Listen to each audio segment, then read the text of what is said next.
The most iconic resurrection of all time in gaming is the many incarnations of Ganon, born from the cursed demise placed on the royal family.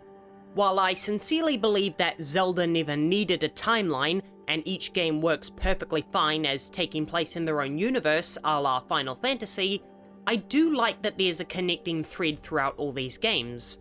Now, you may think that Ganon is an example of reincarnation instead of resurrection, and that's undoubtedly correct, but to me, reincarnation is born as a completely different person, and Ganon always comes back as a demon, so it's more than likely some demonic power that's resurrecting him, rather than being born to some demon parents over and over. But for such a lengthy series, I'm kind of disappointed at how few of Ganon's resurrections we've seen. There have only been 3 versions of Ganon, as the one in Ocarina, Wind Waker, and Twilight are all the same person. And then there's Tears of the Kingdom's Ganondorf, who seems to be an entirely separate entity from Ganon itself. It's really confusing, and it points to me that the series would have been better if it didn't have a timeline at all, but I do like how there's this sort of meaninglessness to every Zelda quest, that no matter how hard you try to vanquish this calamitous evil, it will always outlive you and return to haunt your world long after you're dead, and all you can do is hope that someone just as courageous as you will rise in the future. I would be interested in one day seeing Demise's curse broken and seeing the series move to a new main antagonist, but I feel like that would be like Mario getting rid of Bowser, and I do find an odd comfort in knowing that such a fabulous villain will forever be a part of my favourite franchise. This one is just an excuse for me to talk about the opening and premise of Mass Effect 2, which should be put in the same category as God of War and Breath of the Wild for fantastic openings. The ending of Mass Effect 1 puts BioWare in a tricky spot for the sequel, as they needed there to be a time skip in order for the Normandy's crew to have some character development off-screen, and to evolve from the plucky aliens that they were in the first game into hardened warriors ready to combat the Reapers. This presented a problem, as the Normandy crew had immediately headed off to fight the Geth, and it would have been unexplainable for Shepard to have found nothing for 2 years, until something kickstarts the plot of Mass Effect 2, so BioWare came up with the ingenious idea of killing off Shepard.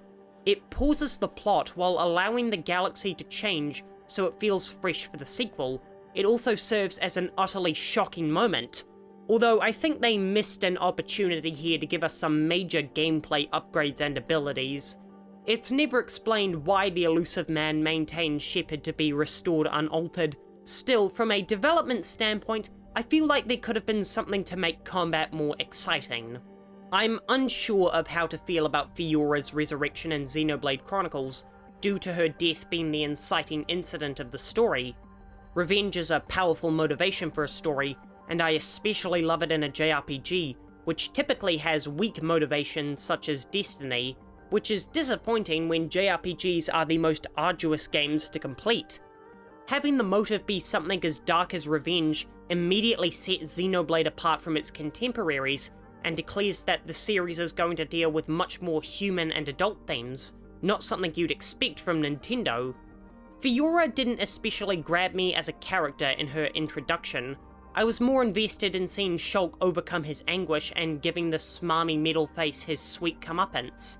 So, her being brought back at the end of the halfway point is a peculiar feeling for me.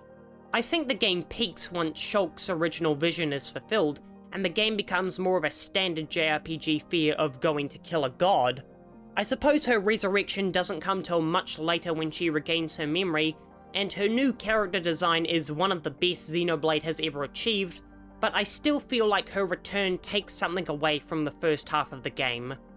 Look, say what you will about 343 Industries, but they made Master Chief more of a character than Bungie ever did, and a core part of that character they were building was Cortana. Halo 4 killing off Cortana signaled the dawn of a new Master Chief to me, someone who, instead of always being the strongest, was forced to deal with the fact that he can't be everyone's hero. I had hoped that Halo 4 was 343 saying that they were sending off this stoic protagonist from the original trilogy, and were ushering in a more nuanced, intriguing Chief who had to live without the only person he ever loved. That would have been a good idea, huh? Well, that didn't happen, as instead of trying to evolve the character in any meaningful way, Halo 5 immediately brings back Cortana, cheapening the fabulous finale of Halo 4. It shows that they had yet to learn what to do with the Chief without Cortana, and that they wanted to maintain the status quo Bungie implemented without trying to push the character forward.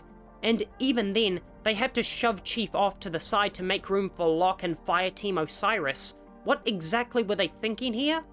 Bringing back Cortana could only have had a negative effect on the franchise. What's more, making her the villain was an absurd idea. Yes, it could have been narratively gut-wrenching, but her plan was so convoluted and messy that it just felt muddled. Halo Infinite ditched the storyline entirely, which I don't think was the right move, as there was still a way to salvage Cortana, but rectifying her return by keeping her dead puts 343 in the position they were in after Halo 4, and I hope Halo 7 gives us a new, more exciting Master Chief.